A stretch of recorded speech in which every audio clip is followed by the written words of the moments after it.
बेटा हमारा ज्योग्राफी का थर्ड चैप्टर चल रहा है। हमारा थर्ड चैप्टर है वाटर रिसोर्सेज। तो इससे रिलेटेड हम हाफ वीडियो कल कर चुके हैं, हाफ चैप्टर हमारा हो चुका है। आज हम नेक्स्ट वीडियो के अंदर जो रिमेनिंग पार्ट है इसका, उसके बारे में डिस्कस करते हैं। तो देखिए बेटा, मैंने कल आपको बताया था कि जो वाटर है वो बहुत ही, वाटर रिसोर्स के बारे में मैंने आपको हाफ चैप्टर इसका करवा दिया था। तो जो पानी है वो हम सभी के लिए बहुत ही ज़रूरी है। हमारे हर प्रकार की जो डेली नीड है पानी, वाटर के द्वारा ही हमारी सारी जो नीड्स हैं वो वाटर के द्वारा ही पूरी होती हैं। तो जो हमारी अर्थ है उसका 3/4 पार्ट क्या है, वाटर से कवर्ड है, लेकिन फिर भी हमारे अर्थ पर क्या है, पानी की कमी है, स्कार्सिटी ऑफ वाटर। तो ऐसे क्या रीज़न है, वो रीजंस मैंने आपको कल बताए थे कि स्कार्सिटी के क्या रीज़न है। तो इसमें रीजंस में क्या क्या थे मैंने पॉइंट्स बनाकर आपको बताया था। Population explosion, increasing production, different climate, industries, ये सारे इसके अंदर रीज़न थे जिसकी वजह से क्या है, पानी की कमी आ रही है। और जो वाटर पोल्यूशन है वो किस वजह से हो रहा है, तो ये सबसे मेन तो वही है, पोल्यूशन की वजह से। First point pollution, industrial garbage, concrete roads, यहाँ तक हम कल इसके अंदर डिस्कस कर चुके थे। आज हमारा नेक्स्ट टॉपिक है, और next topic is multipurpose river project. यहाँ तक हम कल कर चुके थे बेटा। नेक्स्ट टॉपिक हमारा मल्टीपर्पज़ रिवर प्रोजेक्ट। इसे डैम भी कहा जाता है। मैंने कल आपको बताया भी था, इसे क्या बोलते हैं, डैम भी कहा जाता है, जिसे हिंदी में बांध बोला जाता है। तो देखिए डैम, इसके नाम से ही पता लग रहा है बांध।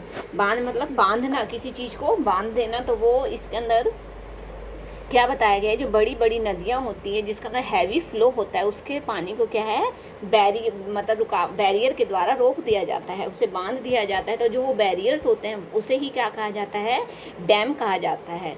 तो इसको डैम को क्या है, मल्टीपर्पज़ रिवर प्रोजेक्ट कहा गया है। तो ऐसा क्या है जिस वजह से डैम को मल्टीपर्पज़ प्रोजेक्ट का नाम भी दिया गया है। तो देखिए बेटा, जो पहले पुराने समय के अंदर जो डैम्स होते थे उसके द्वारा सिर्फ क्या होता था, उसके द्वारा सिर्फ खेती का कार्य है, इरिगेशन मतलब सिंचाई का कार्य ही पूरा किया जाता था। लेकिन अब रिसेंटली जो मॉडर्न जो डैम्स हैं उसको क्या है, मल्टीपर्पज़ प्रोजेक्ट का नाम दिया गया है। क्यों? क्योंकि उसके द्वारा मल्टीपर्पज़ मीन्स मतलब बहुत सारी ज़रूरतों को पूरा किया जाता है, बहुत सारी नीड्स को पूरा किया जाता है। इस वजह से इसका नाम मल्टीपर्पज़ प्रोजेक्ट रखा गया है कि इसके द्वारा बहुत सारे कार्य किए जाते हैं। तो इसके अंदर पुराने समय के कुछ जो उस समय एंशिएंट इंडियन के अंदर जो स्ट्रक्चर्स डैम्स वगैरह बनाए गए थे उससे रिलेटेड कुछ पॉइंट्स हैं इसके अंदर। तो देखिए हम एक एक करके डिस्कस करते चलते हैं। तो फर्स्ट पॉइंट के अंदर क्या बताया गया है, फर्स्ट सेंचुरी बीसी के अंदर देखिए क्या था, इसमें क्या बताया गया है। फर्स्ट सेंचुरी बीसी के अंदर सबसे फर्स्ट है बेटा, इन फर्स्ट सेंचुरी बीसी, बहुत इंपॉर्टेंट है, आप इसको ध्यान से सुनना क्योंकि इसके अंदर कई बार वेरी शॉर्ट क्वेश्चंस बनते हैं। तो इसके अंदर क्या था, near Allahabad had sophisticated water harvesting system. इसके अंदर क्या बताया गया है कि गंगा रिवर, इलाहाबाद के पास गंगा रिवर के ऊपर फर्स्ट सेंचुरी बीसी मतलब बीसी ईसा की फर्स्ट सेंचुरी जो थी बीसी थी, उसके अंदर इसमें क्या बताया गया है, तो इसके अंदर श्रृंगवेरा में, जो श्रृंगवेरा नामक नियर इलाहाबाद, श्रृंगवेरा पूरा ये एक स्थान है, कहाँ पर, इलाहाबाद के पास। वहाँ पर क्या, गंगा रिवर के ऊपर पानी को रोकने के लिए एक बांध टाइप में बनाया गया था। उस टाइम देखिए बेटा, प्रॉपर बांध का निर्माण नहीं किया गया था, डैम्स नहीं बन, क्योंकि उस समय इतना क्या है, इतनी प्रोडक्शन नहीं होती थी, उस समय इतना ज़्यादा डेवलपमेंट नहीं था। इसके बाद सेकंड बताया गया, during time of Chandragupta Maurya, जब चंद्रगुप्त मौर्य का समय चल रहा था उस समय बहुत सारे डैम्स, लेक्स, इरिगेशन सिस्टम उस समय बिल्ड किए गए थे। Third one is Kalinga, Orissa में कलिंगा, आंध्र प्रदेश में नागार्जुन कोंडा, कर्नाटका में बेन्यूर और इसके अलावा महाराष्ट्र में कोल्हापुर। ये सारे क्या है, डैम के रूप में वहाँ पर प्रोजेक्ट किए गए थे, तैयार किए गए थे, ताकि पानी को रिजर्व किया जा सके, उसे रोका जा सके। इसके अलावा 11वीं सेंचुरी में भोपाल जो लेक थी वो भी क्या है, तैयार की गई थी। और 14वीं सेंचुरी के अंदर टैंक इन हौज खास एक टैंक बनाया गया था, जो कहाँ पर है, दिल्ली में है। किस समय बनाया गया था, इल्तुतमिश के समय के अंदर बनाया गया था। तो ये सारी क्या है, पुराने समय के जो डैम्स तैयार किए गए थे, रिजर्वियर तैयार किए गए थे, उससे रिलेटेड। अब ये डायग्राम देखिए बेटा, हीराकुंड डैम का ये डायग्राम है। तो देखिए जो डैम्स होते हैं वो क्या होते हैं, इस डैम ये जो आपको डायग्राम दिखाई दे रहा है इसके अंदर साफ हमें क्या दिखाई दे रहा है, पीछे देखिए बहुत बड़ा क्या है, वाटर रिसोर्स है, बहुत बड़ा मतलब जैसे ओशियन टाइप में है, ये बहुत बड़ा समुद्र है।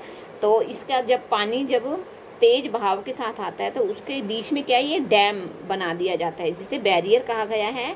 अब इसके अंदर क्या है, इसको अलग अलग धाराओं में बांट दिया जाता है। तो वो यहाँ पर आकर क्या है, जो पानी की जो स्पीड है, नदी के जो बहाव है, स्पीड है, वो कम हो जाती है और उसको अलग अलग एरियाज़ के अंदर बांट दिया जाता है, अलग अलग टाइप के उसमें अलग अलग चैनल्स बना दिए जाते हैं। तो इसे ही बांध कहा जाता है, इसे ही क्या है, मल्टीपर्पज़ डैम कहा जाता है, प्रोजेक्ट कहा जाता है।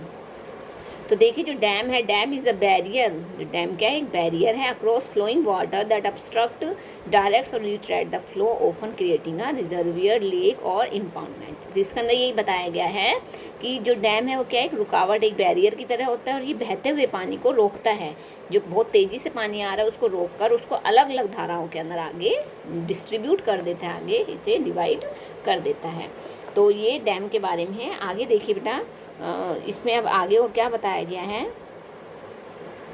Development of agriculture and village economy with rapid कि जो बांध है, व्हाट आर डैम्स। अब देखिए इसके अंदर क्या है, व्हाट आर डैम्स, जो डैम्स है वो क्या है, और how they help us in conserving and managing water, और ये हमारी किस प्रकार से पानी को सेव करने में, मैनेज करने में हेल्प करते हैं। तो देखिए पुराने समय के जो डैम्स थे, मैंने आपको बताया था पहले भी, उसको सिर्फ इरीगेट एग्रीकल्चर के लिए यूज़ किया जाता था, लेकिन आजकल के जो डैम्स बनाए गए हैं उनको ना केवल इरिगेशन के लिए बल्कि इलेक्ट्रिसिटी जनरेशन के लिए, water supply for domestic industrial uses, flood control, recreations, inland navigation and fish breeding. देखिए इससे कितने सारे कार्य को पूरा किया जाता है, इसीलिए इनका नाम अब डैम से चेंज करके इन्हें क्या कहा जाता है, मल्टीपर्पज़ प्रोजेक्ट्स का नाम दिया गया है। यानी कि अब ये क्या है, बहुत एक साथ बहुत सारे कार्यों को कंप्लीट करते हैं, तो इसलिए इन्हें मल्टीपर्पज़ प्रोजेक्ट्स का नाम दिया गया। इसमें एग्जाम्पल देखिए बेटा, इसमें एग्जाम्पल भी दिए गए हैं। एग्जाम्पल के लिए फॉर एग्जाम्पल, तो इसमें एग्जाम्पल देखिए बेटा, Sutlej Beas river basin, the Bhakra Nangal project, water is use for both hydel power and irrigation. जो सतलुज और व्यास नदी के ऊपर जो भाखड़ा नांगल जो प्रोजेक्ट यानी कि डैम बनाया गया, उससे ना केवल सिंचाई के लिए बल्कि इसके द्वारा सिंचाई के लिए और इसके द्वारा क्या है, जल विद्युत मतलब बिजली भी तैयार की जाती है। तो दोनों ही कार्यों के लिए इसे यूज़ किया जाता है। उसी प्रकार से जो हीराकुंड प्रोजेक्ट है, कहाँ पर बनाया है, वो महानदी पे बनाया गया है। उसके द्वारा फ्लड को कंट्रोल किया जाता है और इसके साथ साथ उसे कंजर्वेशन ऑफ वाटर, पानी को वहाँ पे कंजर्व करके उसे सिंचाई के लिए यूज़ किया जाता है।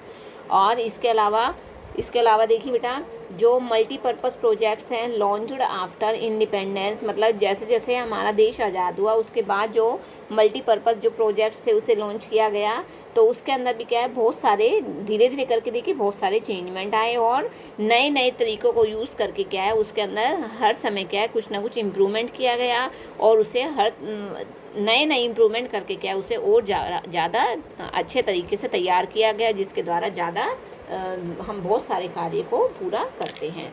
तो पुराने समय के अंदर क्या होता था, जो in recent years multipurpose projects and large dams have come under great opposition for a variety of reasons. अब देखिए वैसे तो देखिए जो डैम्स है बेटा, इसके द्वारा क्या है, बहुत सारे कार्यों को पूरा किया जाता है, लेकिन कहीं ना कहीं इसके एडवांटेजेस तो हैं ही हैं, लेकिन इसके क्या है, डिसएडवांटेजेस हैं। तो एडवांटेजेस मैंने आपको बताया, इसके क्या है, इलेक्ट्रिसिटी को जनरेट करते हैं, फ्लड को कंट्रोल करते हैं, इरिगेशन यानी कि सिंचाई के लिए और फिश ब्रीडिंग के लिए, ये बहुत सारे कार्य हैं जो किसके द्वारा, डैम्स के द्वारा पूरे किए जाते हैं। लेकिन अब फ्लड कंट्रोल इससे कैसे होता है बेटा, जैसे बड़ी बड़ी जो नदियां हैं उसके अंदर क्या है, पानी में बाढ़ आ जाती है, जैसे पानी का लेवल जब क्या है हाई हो जाता है, तो डैम बनाकर क्या है, उसके फ़्लो को कम किया जाता है। फ़्लो कम होने के बाद क्या है, उसकी स्पीड भी कम हो जाती है और इससे फ्लड को कंट्रोल किया जा सकता है। लेकिन एडवांटेजेस होने के साथ साथ जो डैम्स हैं उसके कुछ डिसएडवांटेजेस भी हैं। तो देखिए डिसएडवांटेजेस के अंदर क्या क्या पॉइंट्स हैं, मैंने इसके कुछ पॉइंट्स बनाए हैं बेटा, आप चाहो तो इन पॉइंट्स को नोट डाउन कर सकते हो, क्योंकि आपकी जो बुक है इसके अंदर क्या पूरा कंप्लीट पैराग्राफ दिया गया है। तो मैंने इसके अलग अलग पॉइंट्स बनाए हैं, तो पॉइंट्स के अकॉर्डिंग देखिए, सबसे फर्स्ट पॉइंट आता है disadvantage, effect on aquatic life. कि देखिए जब ये डैम्स बनाए जाते हैं, जब इसको अलग अलग धाराओं के अंदर बांट दिया जाता है, एक समुद्र के पानी को, जब नदी के पानी को, रिवर के पानी को अलग अलग धाराओं में बांटा जाता है, तो इससे क्या है, जो एक्वेटिक लाइफ है, यानी कि जो पानी जल के अंदर रहने वाले जीव जंतु हैं, पेड़ पौधे हैं, उनकी लाइफ को ऊपर बहुत ज़्यादा बैड इफ़ेक्ट आता है। मतलब जैसे अलग अलग जब उनको चैनल्स बनाए जाते हैं, तो कुछ जीव जंतु क्या है, फर्स्ट चैनल में चले गए, कुछ सेकंड में आ गए, कुछ थर्ड में, कुछ फोर्थ में, तो इस प्रकार से वो क्या अलग अलग डिस्ट्रीब्यूट हो जाते हैं। और अलग अलग डिस्ट्रीब्यूट होने की वजह से उसमें से बहुत सारे जो जीव जंतु हो तो मर भी जाते हैं, ख़त्म भी हो जाते हैं। तो इससे क्या है, सबसे बड़ा इफेक्ट किसके ऊपर आ रहा है, जो एक्वेटिक लाइफ है उसके ऊपर इसका सबसे बड़ा ड्रॉबैक देखा गया है। इसके अलावा सेकेंड पॉइंट में आता है डिफॉरेस्टेशन। डिफॉरेस्टेशन यानी कि इसके अंदर क्या है, पेड़ों को जब ये बांध बनाए जाते हैं तो उसके अंदर क्या है, पेड़ों की अंधाधुंध कटाई की जाती है। वहाँ पर जिस जगह पर क्या है, जो नदियों के आसपास जो पेड़ पौधे हैं उनको काट कर क्या है, वहाँ पर बांध बनाए जाते हैं, डैम्स को वहाँ पर डैम्स डेवलप किया जाता है। तो डैम्स बनाने की वजह से क्या है, वहाँ से पेड़ों को काटा जाता है, वनों की कटाई की जाती है, और ये इसका एक सबसे बड़ा ड्रॉबैक है, और जिसकी वजह से क्या है, अर्थ के ऊपर से पेड़ों की कमी, फॉरेस्ट की, ट्रीज़ की कमी हो रही है। इसके अलावा बेटा जो थर्ड पॉइंट आता है, वो एक पॉइंट इसमें क्या आता है, अर्थक्वेक। इससे क्या है, अर्थक्वेक, उस एरिया के ऊपर अर्थक्वेक आने के ज़्यादा चांसेस रहते हैं। अब देखिए अर्थक्वेक आने के चांस कैसे रहते हैं, जैसे देखिए एग्जांपल के लिए, अब देखिए ये क्या है, बहुत बड़ा, एक बहुत बड़ा सागर है, बहुत बड़ी नदी बह रही है यहाँ से, ओके, ये बड़ी सारी नदी देखिए, यहाँ से नदी का पानी बहता हुआ आ रहा है, ठीक है बेटा। अब इसको ध्यान से देखना, तो इसके अंदर देखिए, अब ये नदी का पानी बहता हुआ आ रहा है। अब यहाँ पर क्या है, एक डैम बना, इसके अंदर देखिए क्या किया है बेटा, अब यहाँ पर एक डैम बना दिया गया है। नदी का पानी बहता हुआ आ रहा है और यहाँ पर क्या है, एक ये बैरियर बना दिया गया, यहाँ पर ये एक डैम बना दिया गया है। ओके बेटा, मैं आपको रफली समझा रही हूँ, डैम बना दिया गया है। अब डैम बनाकर यहाँ पर क्या किया, इसके अलग अलग चैनल्स बना दिए गए हैं। देखो ध्यान से देखना बेटा, अब इसके ये अलग अलग चैनल्स हैं, एक चैनल ये बना दिया, एक चैनल ये है, एक चैनल ये है, इस टाइप से, मतलब अलग अलग इसके चैनल्स, एक चैनल यहाँ ऊपर बना दिया गया है, ठीक है। अलग अलग इसके 4 चैनल्स बना दिए गए हैं। मैं इसको देखो अलग अलग कलर से दिखाती हूँ आपको, ताकि आपको अलग अलग दिखाई। देखो बेटा, एक चैनल तो ये बना दिया, ठीक है, एक चैनल ये वाला है,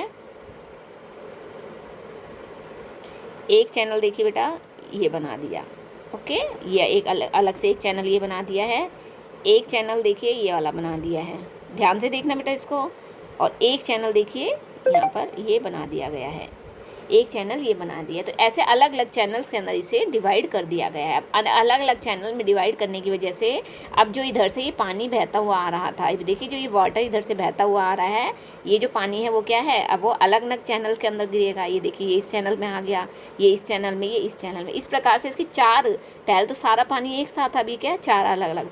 तो देखिए जो ये वाला जो एरिया है बेटा, ध्यान से देखना, जो ये वाला एरिया है, इस एरिया के अंदर क्या होता है, इस वाले एरिया के अंदर देखिए जो ये वाला जो एरिया है, यहाँ पर क्या है, पानी का दबाव बहुत ज़्यादा हो जाता है, मतलब बहुत ज़्यादा पानी भर गया है। यहाँ से पानी बहता हुआ आ रहा है, ठीक है, ये पानी फ्लो करता हुआ आ रहा है, और ये यहाँ पर आकर एकदम से क्या है, 4 धाराओं में बट गया है। तो अलग अलग 4 धाराओं में बटने की वजह जो ये वाला जो एरिया है, जो पर्टिकुलर जो ये एरिया है, यहाँ पर क्या है, पानी पहले एक बार पानी सारा इकट्ठा होगा, उसके बाद क्या है, वो अलग अलग धाराओं में बढ़ जाएगा। तो अलग अलग, तो ये वाला जो एरिया है, यहाँ पर क्या है, पानी का दबाव बहुत अधिक हो गया है, और पानी का दबाव अधिक होने की वजह से यहाँ पर क्या है, अर्थक्वेक ज़्यादा आने के चांसेस हो जाते हैं। पानी का जब दबाव अधिक हो जाता है तो इसकी वजह से क्या है, वहाँ पर अर्थक्वेक आने के चांस, पूरे अर्थक्वेक आने के चांस बन जाते हैं। तो ये मैंने आपको बेटा रफली समझाने की कोशिश की है, आई होप आपको समझ में आ गया होगा। ये आपका था अर्थक्वेक से रिलेटेड जो पॉइंट था, वो मैंने आपको इसमें समझाया है। ओके, नेक्स्ट है बेटा डिसप्लेसमेंट ऑफ कम्युनिटीज़। तो देखिए इसके अंदर एक पॉइंट ये भी बनता है, इसकी एक डिसएडवांटेज ये भी है, डिसप्लेसमेंट ऑफ कम्युनिटीज़, कि जो जब जंगलों को काटा जाता है, फॉरेस्ट को ख़त्म किया जाता है, तो जो आदिवासी हैं, जो कम्युनिटीज़ हैं, वो क्या है, उनका तो निवास स्थान, यानी कि उनका तो घर क्या होता है, जंगल ही होते हैं, वो जंगल में ही रहते हैं। अब जब वहाँ से जंगलों को ख़त्म किया जाता है, तो एक तरह से उनका जो घर है उसको भी नष्ट कर दिया जाता है, और उनको क्या है, वहाँ से डिस्प्लेस कर दिया जाता है, उनको उस स्थान से हटाकर उनको दूसरे स्थान पर भेज दिया जाता है। तो इससे क्या है, जो इतने सालों से जो कम्युनिटीज़ वहाँ पर रह रही थी, उनको ऊपर भी बहुत बड़ा ड्रॉबैक, बहुत बड़ा इफ़ेक्ट आता है, और वो कहीं ना कहीं इस चीज़ को सफ़र करते हैं। तो इससे रिलेटेड ये डिसएडवांटेजेस थी। जो मल्टीपर्पज़ प्रोजेक्ट्स बनाए जा रहे हैं उसके एडवांटेजेस हैं, तो उसके कुछ डिसएडवांटेजेस भी बताए गए हैं। तो ये था बेटा इसका डिसएडवांटेजेस। अब आगे देखिए, अब नेक्स्ट हमारा आता है, यहाँ तक समझ में आ गया बेटा सभी को? आगे अब देखिए, जो डैम्स हैं उनको अलग अलग पार्ट्स के अंदर डिवाइड किया गया है। डैम्स को अलग अलग पार्ट्स में डिवाइड किया गया है। तो अलग अलग पार्ट्स कौन से हैं बेटा?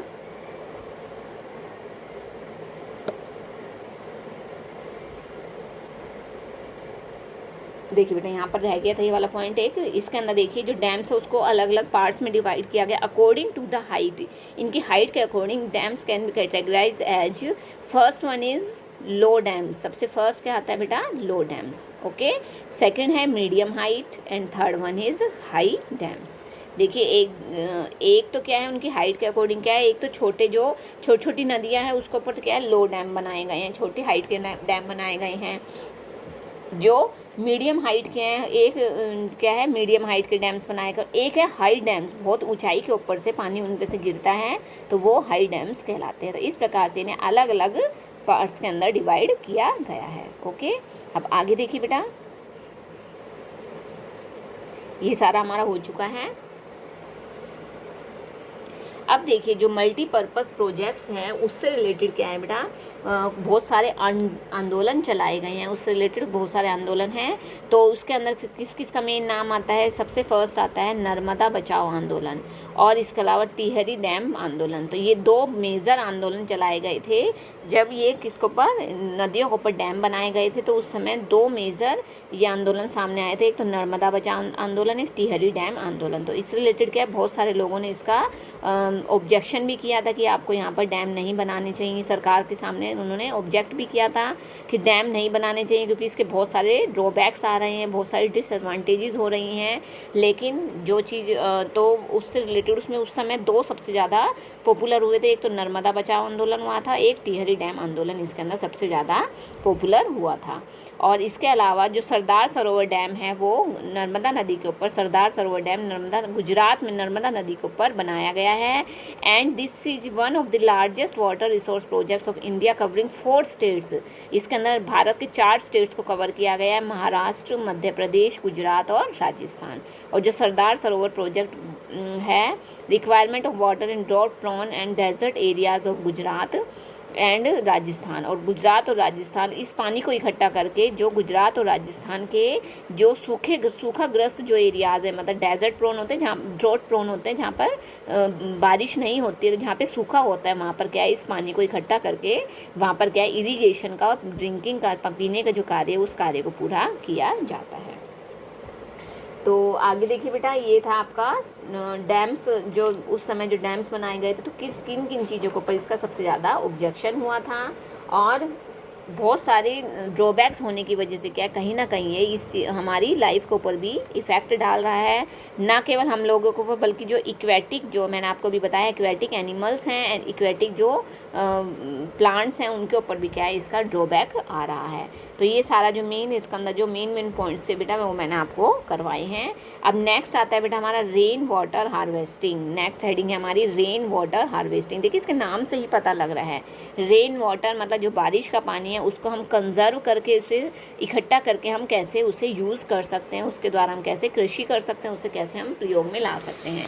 तो ये ना केवल आज का है, बल्कि बहुत ही पुराना, ये रेन वाटर हार्वेस्टिंग का बहुत पुराना सिस्टम है। पुराने समय के अंदर क्या है, लोग उस समय क्या है, ये पानी को इकट्ठा करने के लिए, राजा महाराजाओं को जब समय था, उस समय पानी को इकट्ठा करने के लिए, बारिश के पानी को इकट्ठा करने के लिए बड़े बड़े गड्ढे बनाए जाते थे।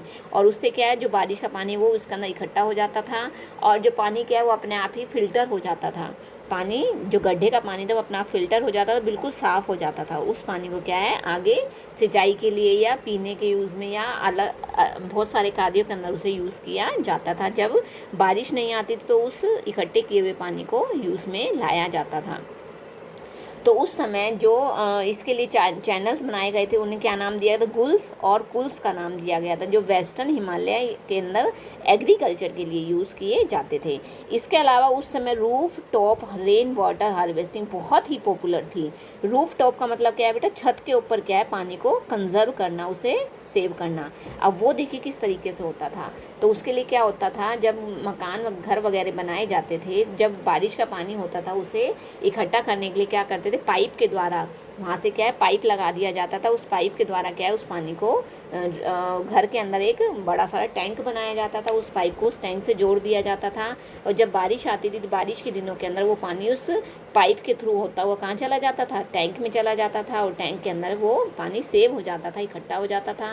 और जब बारिश नहीं होती थी या सूखे का टाइम आता था उस समय उस पानी को यूज़ में लाया जाता था। तो इससे रिलेटेड क्या है, जो अलग अलग एरियाज़ के अंदर उसे अलग अलग नाम दिया गया था। तो राजस्थान के अंदर उसे क्या टैंक का नाम दिया गया था, टाँका कहा जाता था। तो राजस्थान का अंदर क्या है टाँका बनाकर, मतलब जो टाँका के अंदर क्या है, इसे टाँका कहा गया था। राजस्थान में जो बड़े बड़े टाँकास बनाए जाते थे उसके अंदर क्या है इस पानी को इकट्ठा किया जाता था, सेव किया जाता था। क्योंकि राजस्थान के अंदर क्या है मोस्टली ड्रॉट प्रोन एरियाज़ है, वहाँ पर क्या है हमेशा बारिश की कमी रहती है। और उस बारिश की कमी के अंदर बहुत सारे एरियाज़ तो ऐसे जहाँ बिल्कुल बारिश होती ही नहीं है। तो वहाँ पर क्या जब बारिश होती थी तो उसको पानी को सेव करके इकट्ठा करके उसे आगे फ्यूचर के लिए यूज़ किया जाता था। तो वहाँ पर बड़े बड़े टैंक या टाँका उसे कहा गया था, टाँका बनाकर उस पानी को इकट्ठा करके उसे पीने योग्य बनाया जाता था, उसे पीने योग्य साफ़ करके। अभी देखिए डायग्राम दिखाई दे रहा है बेटा, ये देखिए इसके अंदर क्या बताया गया है। ये देखिए बारिश का पानी है और ये देखिए पाइप के थ्रू ये दिखाई दे रहा है आप लोगों को। ये देखिए पाइप, ये पानी बारिश का पानी पाइप के थ्रू देखिए यहाँ पर आ रहा है, अंडरग्राउंड जा रहा है। और ये कहाँ जा रहा है, नीचे ज़मीन में जा रहा है। ज़मीन का जो पानी है उसे किसके द्वारा, ये हेड पंप है, हेड पंप के द्वारा उसे ज़मीन में से बाहर खींचा जा रहा है, निकाला जा रहा है। ठीक है। इसके अलावा देखिए बेटा एक और डायग्राम इसमें दिया गया है। इसके अंदर क्या बताया गया है, एक दूसरे डायग्राम के अंदर ये देखिए, इस डायग्राम के अंदर भी यही बताया गया है। ये देखिए बारिश का जो पानी है, ये पानी यहाँ छत के ऊपर से कहाँ पर आ रहा है, देखिए यहाँ से ये पाइप, ये देखिए ब्लैक कलर का दिखाई दे रहा है, ये पाइप जोड़ा गया है। इस पाइप के थ्रू कहाँ पर आ रहा है, ये इधर अंडरग्राउंड जा रहा है और इस पानी को यहाँ पर सेव किया जा रहा है। ये पानी यहाँ पर इकट्ठा होता जा रहा है, देखिए नीचे दिखाई दे रहा है, पानी इकट्ठा हो रहा है। तो इस प्रकार से जो एक्स्ट्रा पानी था उसे क्या है एक कुएं के अंदर या एक गड्ढे के अंदर इकट्ठा कर लिया जाता था और उसे इमरजेंसी के अंदर उसे यूज़ किया जाता था। तो ये था बेटा रेन वाटर हार्वेस्टिंग, और जिसको क्या है अलग अलग तरीके से अलग अलग तरीक़ों को यूज़ करके क्या है वहाँ पर पानी को इकट्ठा किया जाता था।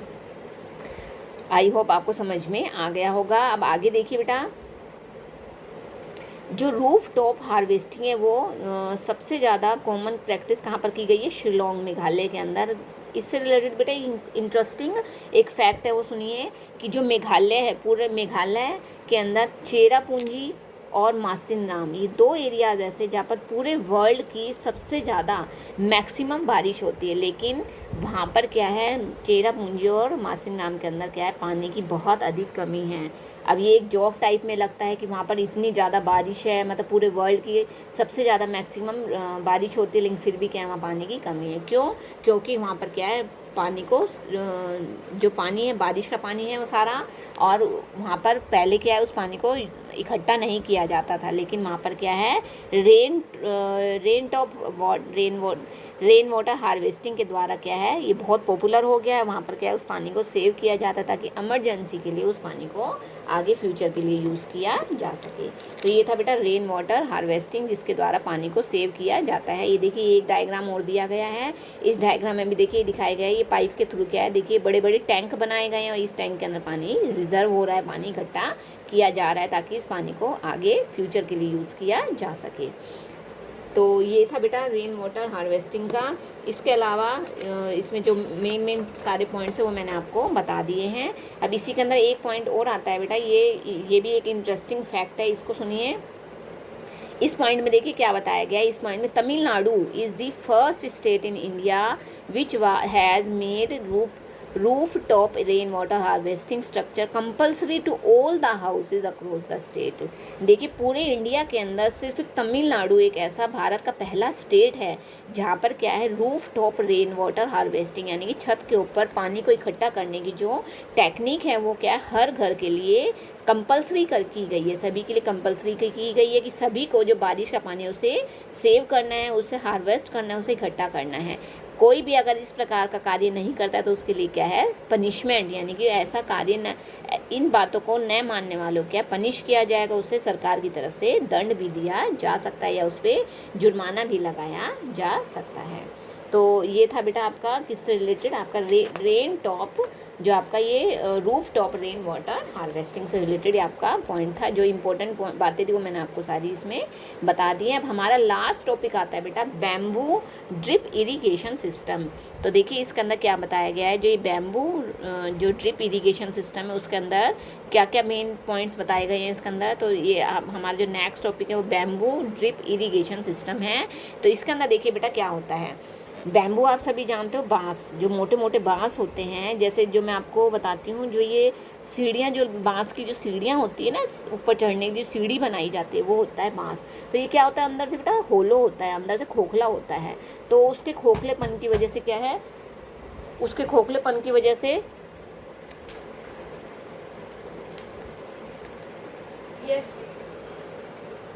तो देखिए बेटा बैम्बू ड्रिप इरिगेशन सिस्टम में क्या होता है, जो मेघालय है, मेघालय हमारे भारत के अंदर जो मेघालय जो स्टेट है उसके अंदर 200 साल मतलब पिछले 200 सालों से इस इरिगेशन सिस्टम को अपनाया गया है। तो बैम्बू ड्रिप सिस्टम में क्या होता है, इसके अंदर बड़े बड़े जो बांस होते हैं, जैसे ऊपर पहाड़ों पर से जो झरने आ रहे हैं, स्प्रिंग्स हैं, उसके स्प्रिंग वाटर को क्या है बैम्बू के बांस को यूज़ करके आपस में उस बांस को जोड़ दिया जाता है। और जो उस पहाड़ों के ऊपर जो पानी बहता हुआ आ रहा है उस पानी को क्या है किसके द्वारा बड़े बड़े बैम्बू के द्वारा आपस में बैम्बू को जोड़कर और उस पानी को क्या है खेतों तक पहुंचाया जाता है, जिसके द्वारा कृषि की जाती है, जिसके द्वारा उस जो मतलब जो निचले जो एरियाज है, मतलब जो नीचे दबे हुए एरियाज है वहाँ तक बड़े बड़े बांस को वहाँ तक बांधकर उन्हें वहाँ तक पानी पहुँचाया जाता है, ताकि वहाँ पर क्या है कृषि को ईजिली वे में किया जा सके।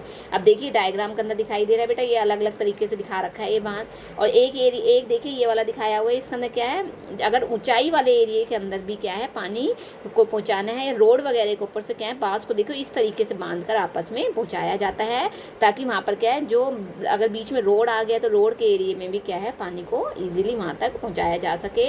और इसके अलावा देखिए कितने सारे बांस आपस में जोड़े हुए हैं, इन बांस को आपस में जोड़कर बांधकर पानी को पहुँचाया जाता है। और उन एरियाज़ के अंदर जहाँ पर पानी की कमी है वहाँ पर क्या है बांस के द्वारा कृषि की जाती है, सिंचाई की जाती है।